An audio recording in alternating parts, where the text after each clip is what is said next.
അസ്സലാമു അലൈക്കും, നമസ്കാരം. ഇന്ന് ചീരയുടെ തണ്ടും പരിപ്പും വെച്ചിട്ടുള്ളൊരു കറിയാണ് ഉണ്ടാക്കുന്നത്.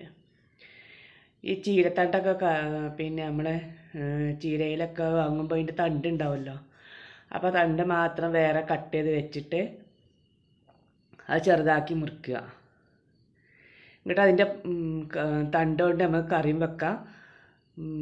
പരിപ്പ് ഇട്ടിട്ട് കറി വെക്കാം, ഇല തോരനും വെക്കാം.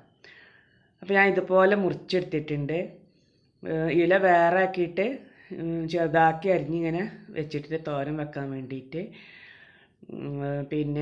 തണ്ട് കറി വെക്കും ചെയ്യാം. കറി വെക്കാൻ വേണ്ടിയിട്ട് ഇതുപോലെ വേറെ മുറിച്ച് വെച്ചിട്ടുണ്ട്. അപ്പോൾ ഈ ചീര ഇലത്തോരൻ ഞാൻ റെസിപ്പി ഇതിന് മുമ്പ് അപ്ലോഡ് ചെയ്തിട്ടുണ്ട്. അപ്പോൾ അത് കാണിക്കണില്ല. ഈ തണ്ട് വെച്ചുള്ള കറിയാണ് ഇതിൽ കാണിക്കുന്നത്. അപ്പോൾ ഇതെങ്ങനെ ഉണ്ടാക്കണം നോക്കാം. അപ്പോൾ അതിന് വേണ്ടി ഞാൻ കുറച്ച് പരിപ്പെടുത്ത് വെള്ളത്തിലിട്ടിട്ട് ഒന്ന് കഴുകി ഊറ്റിയെടുത്തതാണ്. അപ്പോൾ ഞാൻ അതൊരു മൺചട്ടിയിലേക്ക് ഇട്ട് കൊടുക്കാം. ഞാനിപ്പോൾ അത് മൺചട്ടിയിലാണ് ഉണ്ടാക്കുന്നത്. ഈ പരിപ്പ് കുക്കറിൽ വേവിച്ചെടുക്കുന്നവർക്ക് അങ്ങനെ വേവിച്ചെടുക്കാം. ഇതിലേക്ക് ഞാൻ കുറച്ച് മഞ്ഞൾപ്പൊടി ഇട്ട് കൊടുക്കുന്നുണ്ട്.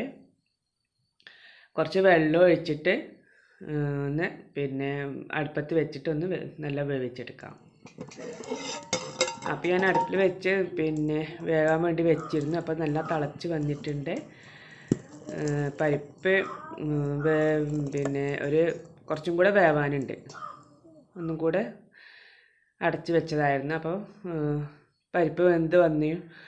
ഇനി ഇതിലേക്ക് നമുക്ക് ചീരയുടെ ഈ തണ്ട് ഇട്ട് കൊടുക്കാം. അപ്പോൾ ഈ ചീരത്തണ്ട് ഒന്ന് വേവണ്ടേ, അപ്പോഴേക്ക് പരിപ്പ് ഒന്നും കൂടെ വേവുമല്ലോ അതിൻ്റെ കൂടെ. അപ്പോൾ തണ്ടിട്ട് കൊടുത്തിട്ട് ഇപ്പോൾ ഇതിൽ വെള്ളം കുറവാണ്. അപ്പോൾ ഇതിലേക്ക് ഇനി നമ്മൾ വെള്ളം ഒഴിക്കുമ്പോൾ പച്ചവെള്ളം ഒഴിക്കരുത്, കുറച്ച് ചൂടുവെള്ളം ഒഴിക്കുക. അപ്പോൾ ഈ തണ്ട് വേവുള്ള പാകത്തിനുള്ള വെള്ളം കൂടി ഒഴിച്ച് കൊടുക്കണം. എന്നിട്ട് ഇതിലേക്ക് ഇനി കുറച്ച് മുളക് പൊടി ഇട്ടിട്ട് ഉപ്പ് ഇതിലേക്ക് നമ്മൾ ഇട്ടിട്ടില്ല. ഉപ്പും മുളക് പൊടിയൊക്കെ ഇട്ടിട്ട് ഒന്ന് അടച്ച് വെച്ചിട്ട് ഒന്ന് വേവിച്ചെടുക്കാം. 4 ഉപ്പിട്ട് കൊടുത്ത് മുളക് പൊടി ഇട്ട് കൊടുത്ത് ഇനി അടച്ച് വെച്ചിട്ട് ഈ ചീരയുടെ തണ്ട് വേവണത് വരെ ഒന്ന് നല്ലൊന്ന് വേവിച്ചെടുക്കണം. അടച്ച് വെച്ചു, വേവിച്ചെടുത്തിട്ടുണ്ട്. ചീരയുടെ തണ്ടൊക്കെ നല്ല വേവണം. ചീരത്തണ്ട് ഇനി ഇതിലും ചെറുതാക്കി മുറിച്ചെടുക്കണമെങ്കിൽ അങ്ങനെ മുറിച്ചെടുക്കാം കേട്ടോ. ഞാൻ കുറച്ചൊരു നീളത്തിലാണ് മുറിച്ചെടുത്തിട്ടുള്ളത്.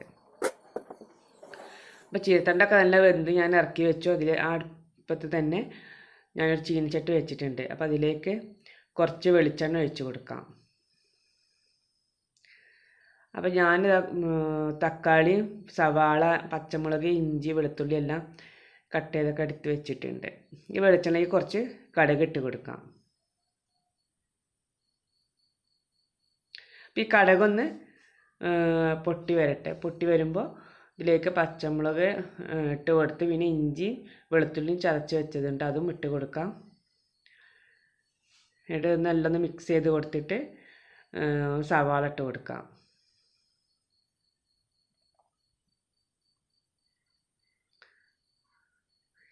ഒരു ചെറിയ കഷ്ണം സവാള മാത്രമേ എടുത്തിട്ടുള്ളൂ. ഒരു സവാളയൊന്നും എടുത്തിട്ടില്ല കേട്ടോ. ഒരു 1/4 ഭാഗം എടുത്തിട്ടുള്ളൂ.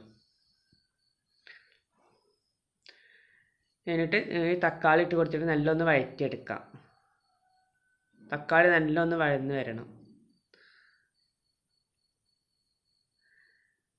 ഇതിലേക്ക് 2 തണ്ട് കറിവേപ്പില എടുത്തിട്ടുണ്ട്. ഒരു തണ്ട് മാത്രം ഇപ്പം ഇട്ട് കൊടുത്തിട്ട് 2 ലാസ്റ്റും ഇട്ട് കൊടുക്കാം.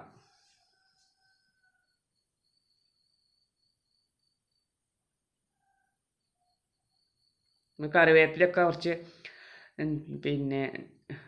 ലാസ്റ്റ് ഇടുമ്പോൾ ഒരു പ്രത്യേക ടേസ്റ്റാണ് കേട്ടോ. കറിവേപ്പില ആയാലും നമ്മൾ ഈ മല്ലിയില അങ്ങനത്തെ സാധനങ്ങളൊക്കെ നമ്മൾ ലാസ്റ്റ് ഇട്ട് കൊടുക്കുമ്പോൾ കറിക്ക് ടേസ്റ്റ് കൂടുതലായിരിക്കും.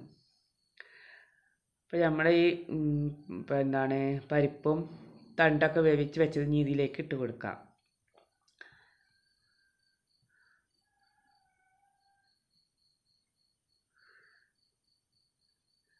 ഇത് കുറച്ച് ഇപ്പോൾ നല്ല തിക്കായിട്ടാണ് നിൽക്കുന്നത്.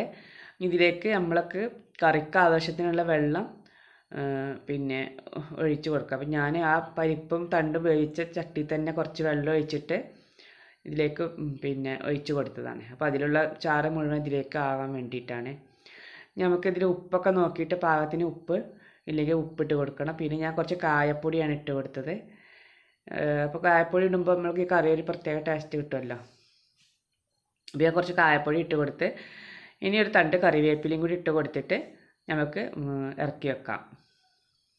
അപ്പോൾ നമ്മൾ പരിപ്പും പിന്നെ ചീരത്തണ്ടുമുള്ള കറി പിന്നെ റെഡി ആയിട്ടുണ്ട്. ഇതുപോലെ തന്നെ നമുക്ക് ഈ തേങ്ങ അരച്ച് വെക്കണവർക്ക് അങ്ങനെ വെക്കുക. അപ്പോൾ തേങ്ങ അരക്കാതുള്ള കറിയാണ് ഉണ്ടാക്കിയത്. ഇതിൽ ഇതുപോലെ തേങ്ങ അരച്ചിട്ട് വെക്കുകയാണെങ്കിൽ അങ്ങനെയും വെക്കാം, നല്ല ടേസ്റ്റായിരിക്കും.